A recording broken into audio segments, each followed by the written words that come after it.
நடந்து விளக்கம் குடுத்துர்றேன். ஒரு பதிவா. எனக்கு முதல்ல 23 வயசுல எனக்கு சாமி அண்ணன் தெரியாம இருந்த காலகட்டம்.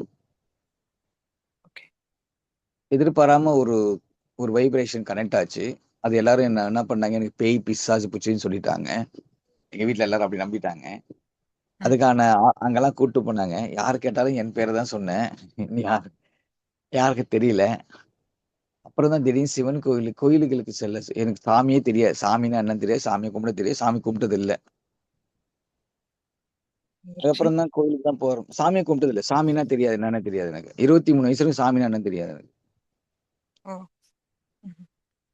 சாமின்னா யாருன்னு கேட்பேன் நானு. இந்த மாரி தான் கேட்டிருந்தேன். சாமின்னா என்ன? அப்படின்னா என்ன? அப்படிதான் எப்படி எப்படி நம்புறீங்க? இதெல்லாம் நெறைய கேள்வி கேட்டிருக்கேன்.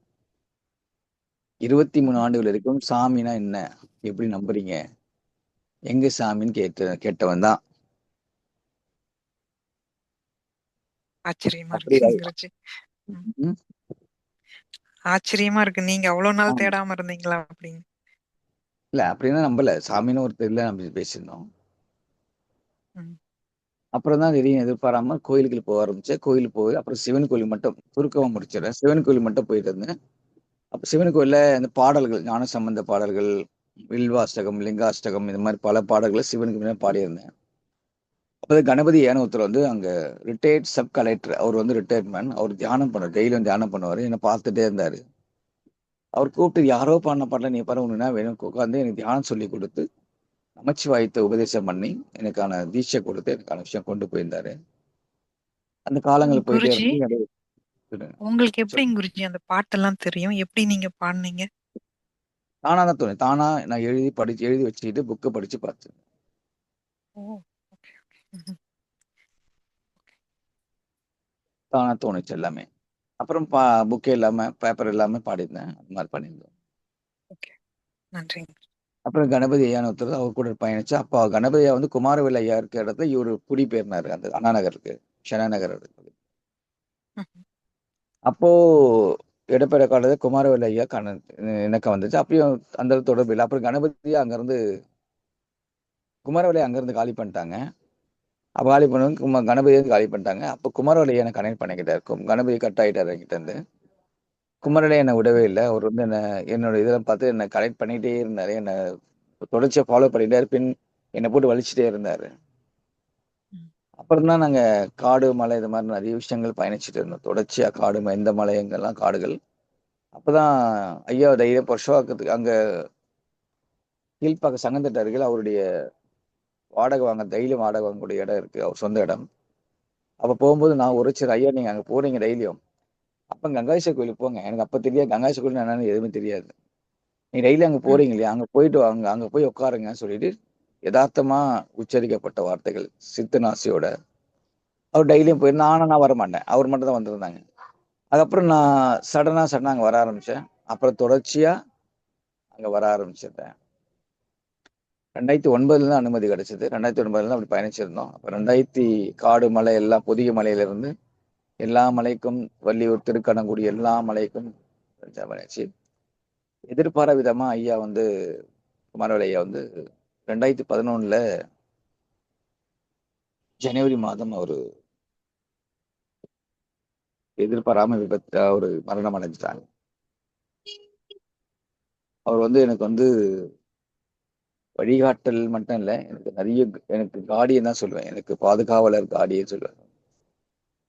அவர்லாம் இருந்தாருன்னா, இன்னதைக்கு என்னோட பயணங்கள் எங்கேயோ எப்படியோ இருந்திருக்கும். எங்கேயுமே உங்க தொடர்பு எதுவுமே கிடைச்சிருக்காது. எந்த இதுவும் இருந்திருக்காது. ஏன்னா கோயில்ல வருவோம். நாங்க 3 பேரும் நானு, ஐயா வருவோம். ம். நானும் ஐயா, அந்த வேலை செய்ற இது நரசிம்மன் ஒரு பையன் ஒரு ஆள் வேற. ஐயாயிரம் வேலை செய்றோம். 3 பேர் தான் கோயில்ல உட்கார்ந்துருப்போம். வேற யார்கிட்ட எந்த தொடர்பு வச்சுக்க மாட்டோம். யாருக்கும் எனக்கு தெரியாது. Night okay. வந்து கெல்லீஸ்ல வந்து கோயில் முடிச்சு வந்து 10:30, 11 மணி வரைக்கும் அங்க உட்காந்து பேசி ரோட்ல பிளாட்ஃபார்ம்ல உட்காருவோம். நானும் ஐயாவும். உட்காந்து ஐஸ்கிரீம் சாப்பிட்டுட்டு, டெய்லியும் ஐஸ்கிரீம் சாப்பிட்டுட்டு 10:30 வரைக்கும் பேசிட்டு அப்புறம் தான் வீட்டுக்கு என்ன வருவேன். அதே மாரி நான் வந்து ஆபீஸ்க்கு அலுவலகத்துக்கு போகும்போது, நான் காலையில போயிட்டேன்னா 10 மணிக்கு வெளிய வருவேன். அது வரைக்கும் காத்திருப்பேன். சாப்பிட மாட்டாரு. 10 மணிக்கு எனக்கு ஃபோன் அடிச்சுட்டு என்கிட்ட பேசிட்டு, ஒரு 10 நிமிஷம் பேசி அதுக்கப்புறம் தான் சாப்பிடுவாரு. அதே மாலையில 6, 6:15க்கு நான் அவர் வீட்டுக்கு சென்று விடுவேன். நானும் அவர் ஒண்ணா டீ சாப்பிட்டுட்டு, அங்க நிறைய பேசிட்டு, அதுக்கப்புறம் தான் நான் வீட்டுக்கு வந்து மறுபடியும் திருக்கோயிலுக்கு போவோம். இடையில தான் இந்த காடு, மலைகள் இந்த மாரி நிறைய விஷயங்களுக்கு பயணிச்சிருந்த காலகட்டங்கள். இந்த பயணங்கள் போயிருந்த காலகட்டம். இதான் சுருக்கமான விஷயங்கள். ஸோ அவர பத்தி ஐயா பத்தி சொன்னா நிறைய சொல்லலாம். அவர்லாம் வந்து வேண்டாம் குருஜி. நீங்க அவர பத்தி பேசினா ரொம்ப இதாயிருவீங்க. அதுக்கு இடையே கிடையாது. அதுக்கு வார்த்தையே இல்ல. அவர பத்தி பெருமை பேசுறதுக்கு இல்ல. அவர பத்தியான வார்த்தைகள் புரிஞ்சதுங்க குருஜி. புரிஞ்சது. சொல்லுங்க. அதுக்கு என்ன? அன்னைக்கு உங்களுக்கு அவரு, இன்னைக்கு எங்களுக்கு நீங்க சார். ஆமாங்க குருஜி. ஆமா. இந்த மாரி மனிதர்கள்லாம் இருப்பாங்களான்னு ஒரு வியப்பு. அந்த மாரி இருந்த எனக்கு. அவர் ஒரே ஒருத்தர் சொல்லுவாரு. புரிஞ்சியாரு நம்மளால பண்ண முடியாது ஒண்ணே ஒண்ணுதான். போற உயிரை கொண்டு வர முடியாது. நீங்க எது இருந்தாலும் பார்த்துக்கலாம் குறிஞ்சியாருன்னு. அவர் என் கூட நெருக்கமா ஆகணுன்றதுக்காக அவர் குடிய விட்டாரு. டெய்லியுமே குடிப்பாரு. நான் ஸ்டாப் குடிக்கிறவரு. என் கூட இணக்கமாகணும் குடி விட்டாரு. மாமிசத்தை விட்டாரு. எல்லாம் என் கூட இணக்கம் ஆகணும்னு எதனால எனக்கே தெரியாது. ஆனா எனக்கே தெரியாது. எனக்கு அப்பெல்லாம் சித்தர்கள் இந்த மாதிரி மொழியெல்லாம் தெரியாதுங்க எனக்கு.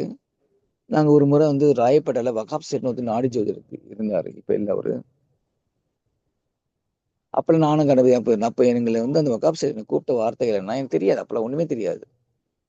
எல்லாரையும் வாடா போடான்னு கூடாது. என்ன கூப்பிட்ட வார்த்தைகள் ஐயா கணபதியாவே ஐயான்னு கூப்பிட்டாரு. என்ன கூப்பிட்ட வார்த்தைகள் சித்தர்னு கூப்பிட்டாரு. எனக்கு அப்ப புரியல எனக்கு. சத்தியம் புரியல விலங்குல.